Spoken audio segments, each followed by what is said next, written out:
Assalamualaikum warahmatullahi wabarakatuh. Tahukah kalian 70% peserta TOEFL gagal bukan karena tidak bisa bahasa Inggris, tapi tidak tahu strateginya. Di video kali ini, aku bakal kasih tips and trik menjawab soal TOEFL supaya nilai kita bisa tinggi. Let's go! Sebelumnya, perkenalkan aku Marsha Adela Latifa dari program studi Teknik Komputer Universitas Syah Kuala. TOEFL atau Test of English as a Foreign Language adalah ujian kemampuan bahasa Inggris akademik yang berskala global.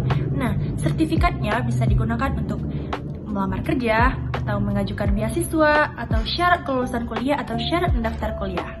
Di TOEFL ada 3 yang diujikan. Yang pertama adalah listening, yang kedua ada structure dan written expression, dan yang ketiga adalah reading comprehension. Nah, kali ini aku bakal kasih tips and triknya satu persatu nih. Oke, pertama kita bakal mulai di listening. Nah, di listening sendiri dibagi juga beberapa part nih. Nah, aku bakal kasih tips untuk part A-nya dulu ya. Nah, di part A ini kita fokus pada kalimat terakhir pembicara kedua. Biasanya disitulah kunci jawaban berada.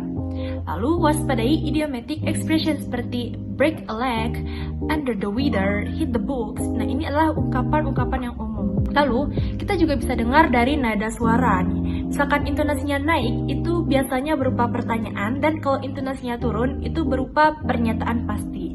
Dan jangan terpaku pada kata yang ada di conversation. Nah, biasanya jawaban yang kalimatnya persis seperti di percakapannya tadi, itu biasanya adalah jebakan.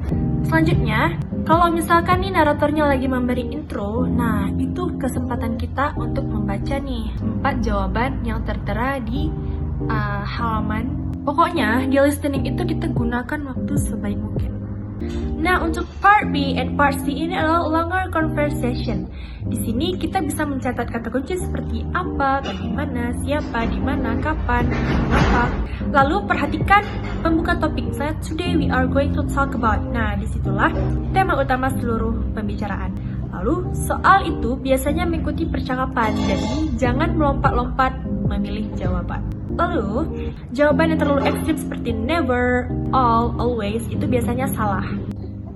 Tips yang lainnya, hindari mendengar rekaman yang berulang-ulang tanpa strategi. Lebih ke active listening atau fokus pada makna, bukan pada kata-kata. Oke, selanjutnya aku bakal kasih tips and trick untuk structure and written expression. Nah, di seksi ini, itu ada 25 menit kesempatan kita untuk menjawab. 15 soal untuk structure dan 25 soal untuk written expression. Untuk structure atau melengkap kalimat, pertama kali kita harus cari dulu subjek dan verbnya. Nah, karena subjek dan verb itu adalah ketentuan yang wajib ada dalam suatu kalimat. Yang kedua, jika ada koma plus konektor seperti auto, because, when, nah itu strukturnya harus punya 2 klausa. Lalu perhatikan juga parallel strukturnya. Contohnya nih, she likes singing, dancing, and to swim. Nah, ini salah. Kalimat yang benar harusnya she likes singing, dancing, and swimming.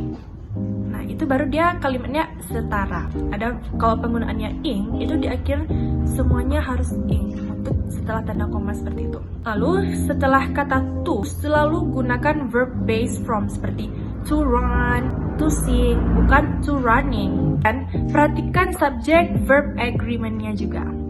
Oke, lanjut ke written expression atau menemukan kesalahan. Di sini cek 4 area yang paling sering salah, yaitu di bagian A, and D, preposisi, tenses, dan bentuk kata noun, adjective, adverb. Lalu, kata much itu untuk uncountable atau benda yang tidak bisa dihitung seperti partikel, zat gitu.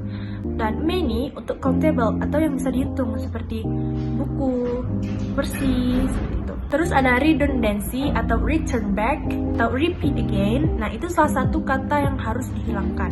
Passive voice itu harus be plus past participle seperti was wrote. Nah, itu salah, harusnya was written. Pokoknya be plus past participle. Ini ada comparative more better. Itu salah, harusnya pilih salah satu better atau more good. Nah, yang ketiga ada reading comprehension.